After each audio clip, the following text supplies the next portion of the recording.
باپ اور بیٹے اور روح القدس کے نام سے آمین۔ صادق اپنی ایمانداری سے زندہ رہے گا۔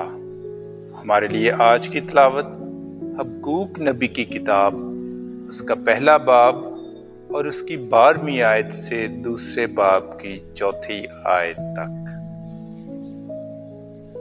کیا تو قدیم سے خداوند میرا خدا، میرا قدوس نہیں جو مر نہیں سکتا؟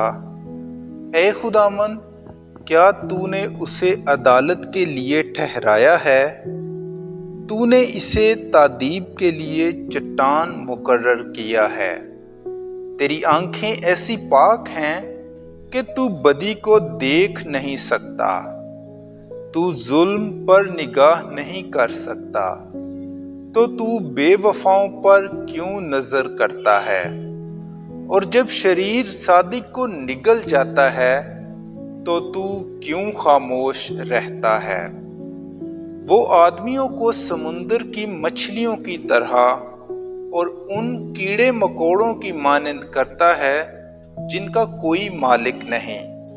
وہ ان سب کو کلابے سے اٹھا لیتا ہے اور اپنے جال میں پھنساتا ہے اور مہا جال میں انہیں جمع کرتا ہے، اور اس سبب سے خوش اور شادمان ہوتا ہے، اور اسی باعث وہ اپنے جال کے آگے قربانی چڑھاتا اور مہا جال کے آگے بخور جلاتا ہے، کیونکہ انہی کے وسیلے سے اس کا حصہ فربہ اور اس کی غذا چرب ہے۔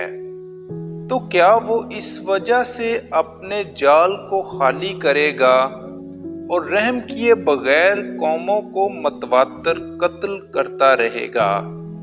میں اپنی دید گاہ پر کھڑا ہوں گا اور اپنے برج پر چڑھ کر منتظر رہوں گا کہ معلوم کروں کہ وہ مجھ سے کیا کہے گا اور میری فریاد کا کیا جواب دے گا۔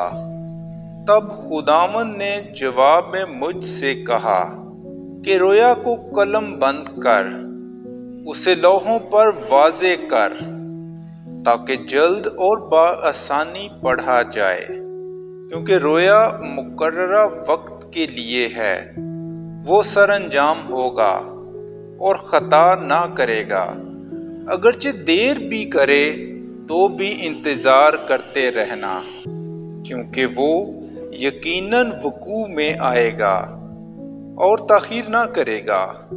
جس کا دل راست نہیں، دیکھ وہ کیسے فنا ہوتا ہے، پر ایمان سے صادق زندہ رہے گا۔